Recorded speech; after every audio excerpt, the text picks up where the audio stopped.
An aging Mike Tyson just wanted some peace feeding pigeons in a quiet park. But when a biker gang rolled in with a roaring chainsaw, they were about to awaken a legend they weren't prepared for. The late afternoon sun scorched the dry air of Oasis Springs, a forgotten community park on the frayed edge of Las Vegas. The heat shimmered off the cracked pavement, and the distant hum of the strip was a faint, predatory growl. Here, amidst wilting palm trees and sun-bleached benches, a man sat alone. He was 55, with the thick, powerful build of a monument, his face a roadmap of battles fought and survived. It was Mike Tyson. A small paper bag of birdseed rested on his lap, and a flock of pigeons cooed at his feet, unafraid. He wasn't the Iron Mike of pay-per-view spectacles anymore. He was just a man seeking the quiet rhythm of a life he'd fought so hard to find. This park, with its dusty silence, was his sanctuary.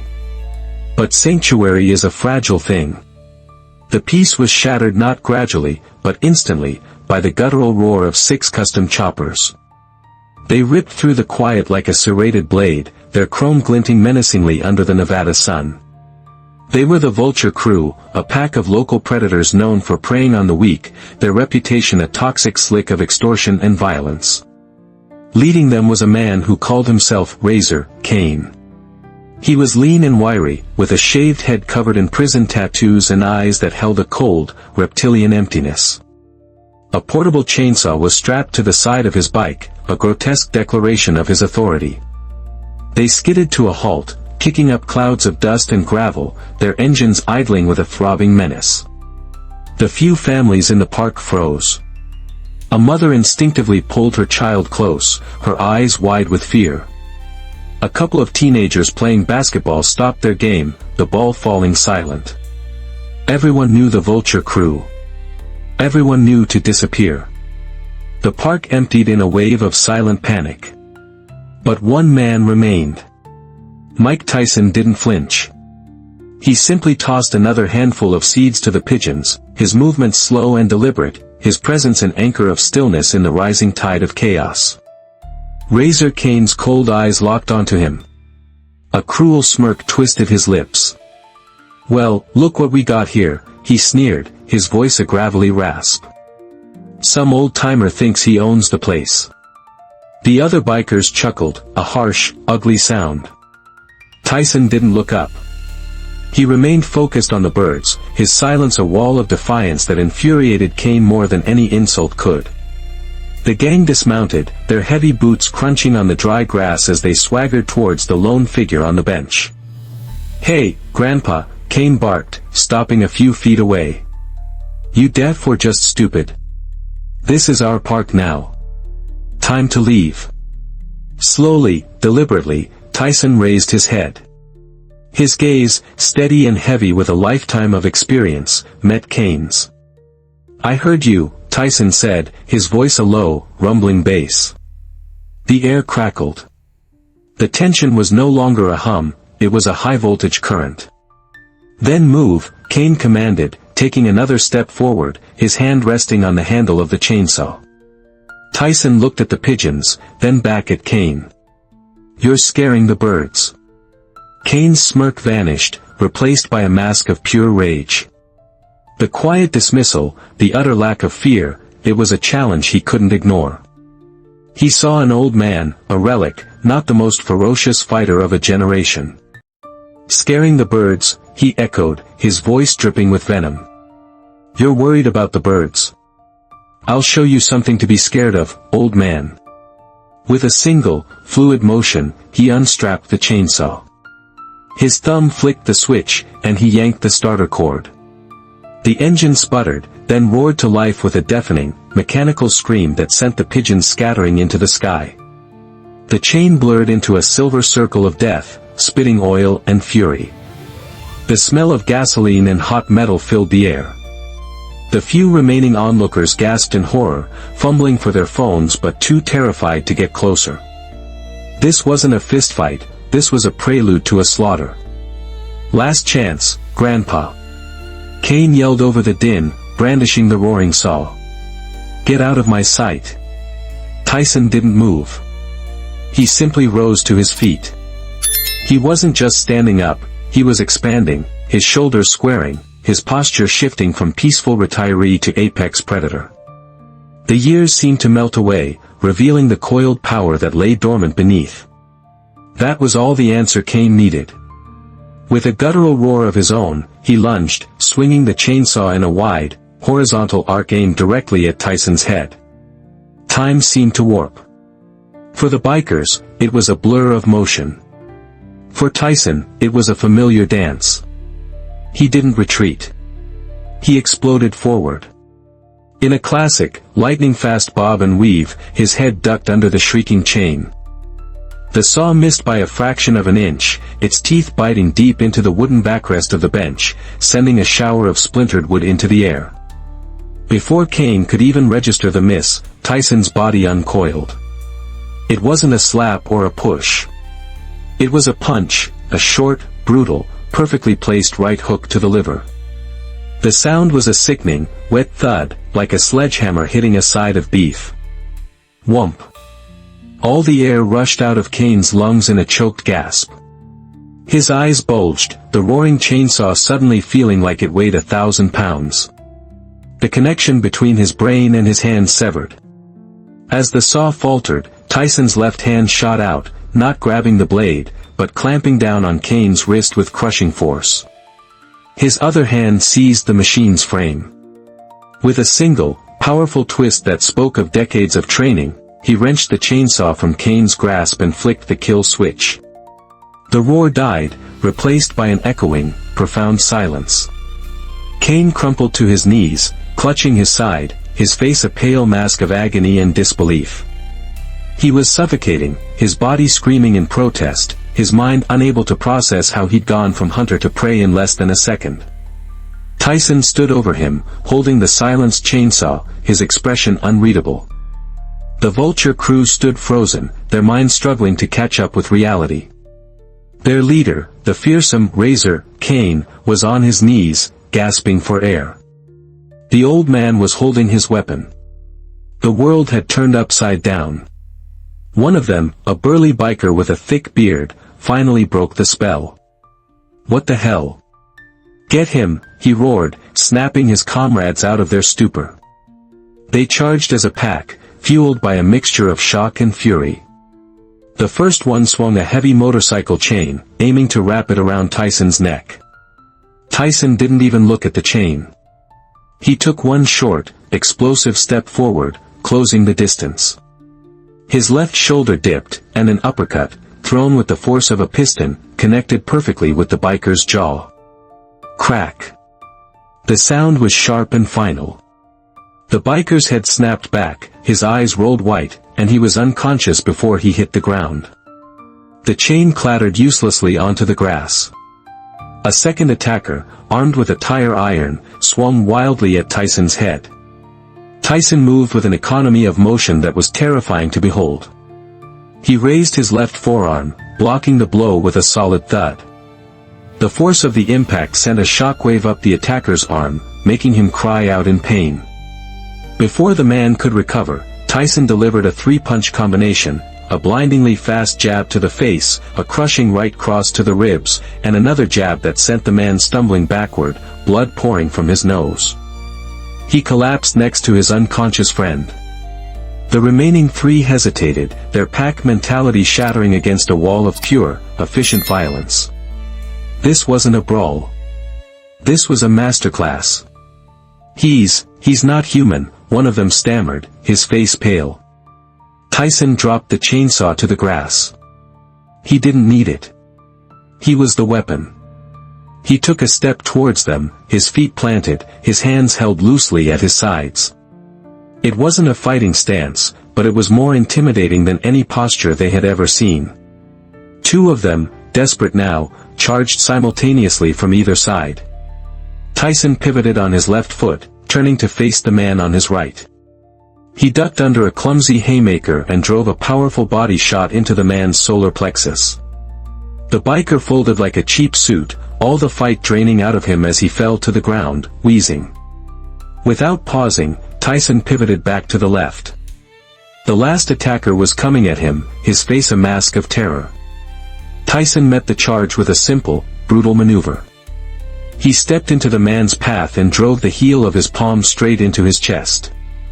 It wasn't a punch, but it had the force of a battering ram. The biker flew backward as if he'd been hit by a car, landing in a heap 5 feet away, groaning and clutching his chest. The fight was over. It had taken less than 30 seconds.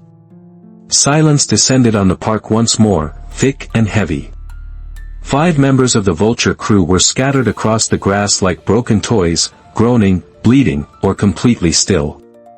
Only one remained standing, the 5th biker, who had hung back during the final, disastrous charge. He now stood alone, his eyes wide with a primal fear he had never known. He looked at his fallen comrades, then at the silent, imposing figure of Mike Tyson. Tyson's gaze fell upon him. It wasn't angry. It wasn't triumphant. It was calm, analytical, and utterly devoid of emotion. It was the look of a man who had faced down the world's most dangerous opponents and seen the fear in their eyes. For the lone biker, that look was more terrifying than the chainsaw had been. I wasn't. The man stammered, his hands raised in surrender. I didn't do anything, man. I swear. Tyson gave a slight, almost imperceptible nod. Then walk away, he said, his voice low and even. The man didn't need to be told twice. He turned and fled, not even glancing back at his motorcycle or his brothers. He just ran, his boots pounding on the pavement, his escape a testament to the absolute dominance he had just witnessed. A pained groan came from the ground. Razor Cain was pushing himself up, one hand clutching his bruised ribs, the other propped on the grass. He staggered to his feet, his face contorted with a mixture of agony and humiliation. Sweat and grime streaked his tattooed scalp. You think you're some kind of hero, he hissed, spitting a wad of bloody saliva onto the grass. You're nothing. Just a washed-up old fossil who got lucky. Tyson slowly walked over and picked up the discarded chainsaw. He held it out to Cain, offering it handle first. You want another swing? He asked quietly. The question hung in the air, heavy with implication. It wasn't a taunt, it was a final test. Cain stared at the chainsaw, then at Tyson's unblinking eyes. He saw no fear, no anger, only an abyss of controlled power. In that moment, Cain understood. He hadn't been unlucky. He had been outmatched on a level he couldn't comprehend. His bravado, his reputation, his entire identity as a predator, it all crumbled to dust. He let out a guttural sob, a sound of pure, broken pride. Then he collapsed back onto the grass, defeated not by a final punch, but by the crushing weight of his own insignificance. The legend had not just beaten the bully, he had erased him. The park, once a stage for violence, now felt like a cathedral of silence. From behind trees and buildings, the people who had fled began to emerge, their faces a mixture of awe and disbelief. Several phones were still recording, capturing the surreal scene, 5 downed bikers, 1 defeated leader, and the quiet legend standing at the center of it all. An elderly man started clapping, his applause hesitant at first, then growing stronger. A young woman joined in, then another. Soon, the entire park was filled with a wave of applause and relieved cheers. Tyson didn't smile or acknowledge them. He simply walked back to the bench, picked up his paper bag of birdseed, and sat down as if nothing had happened. The wail of sirens grew closer, and soon, flashing red and blue lights painted the scene. 2 police cruisers and an ambulance pulled up to the curb. Paramedics began tending to the moaning bikers, while 2 officers approached Tyson cautiously. The younger officer, his hand hovering near his holster, spoke first. Sir, are you all right? Are you injured? Tyson looked up from his bench. I'm fine. They weren't. The second officer, a veteran detective with tired eyes and a calm demeanor, stepped forward. I'm Detective Isabella Rossi, she said, her voice respectful. Mr. Tyson, we recognized you. We've had a file on the Vulture crew for months. Extortion, assault, but no one's ever been brave enough to press charges. No one's ever stood up to them. From the small crowd, a man with a flour-dusted apron hesitantly approached. He was the owner of the park's small coffee and pastry stand. Tears welled in his eyes. "Mr. Tyson," he began, his voice trembling. They came to my stand every week. Took whatever they wanted. Threatened my family." He didn't know what else to say. He simply bowed his head deeply, a gesture of profound gratitude that spoke volumes. Rosie nodded, a flicker of understanding in her eyes. She looked at Kane being loaded onto a stretcher, his face a mask of pain and humiliation. "You gave a lot of people in this neighborhood their peace back today, sir." Tyson looked at the pigeons, who were slowly starting to return, flocking back to his feet. "I just wanted to feed the birds," he said, his voice a low rumble. "They brought the noise. I just made it quiet again." Before the last ambulance had pulled away, the news vans arrived. They descended like vultures themselves, cameras rolling, reporters shouting questions as they swarmed the park entrance. "Mr. Tyson, is it true you took down the entire vulture crew by yourself? Was this self-defense, Mike? What message does this send?" Tyson stood up from the bench one last time. He faced the chaotic scrum of microphones and cameras with the same stoic calm he had faced Razor Kane. The park fell silent, waiting for his response. He didn't shout. He didn't posture. He spoke from a place of deep, hard-won wisdom. "I'm not a hero," he said, his voice carrying over the crowd. "I'm just a man who wanted some peace. You can't go through life taking things from people. You can't rule with fear. Respect." He paused, letting the word hang in the air. Respect is something you have to earn. And sometimes, you have to fight to get it back. With that, he turned and walked away, parting the sea of reporters like a ship cutting through water. He didn't look back. Within hours, the story exploded. The grainy cell phone footage went viral. Hashtag Tyson Unleashed and hashtag Chainsaw vs. Champ trended globally. Memes of a pigeon wearing a tiny boxing glove appeared. News headlines screamed, "They brought a chainsaw to a fist fight with Mike Tyson. Big mistake," and "The baddest man on the planet is still the baddest man on the planet." The world debated, analyzed, and celebrated. But for Mike Tyson, the noise was already fading. He was already somewhere else, in another quiet place, searching for the one thing he valued more than any championship belt, a moment of peace. The incident at Oasis Springs became another chapter in his legend, a stark reminder to the world that you don't threaten a sleeping lion, especially not when he's just trying to feed the pigeons. What do you think? When peace is shattered by brutal violence, is an overwhelming show of force the right response? Was Tyson's action pure justice, or something more complex?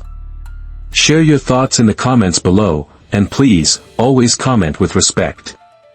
If you enjoyed this story, don't forget to like, share, and subscribe for more.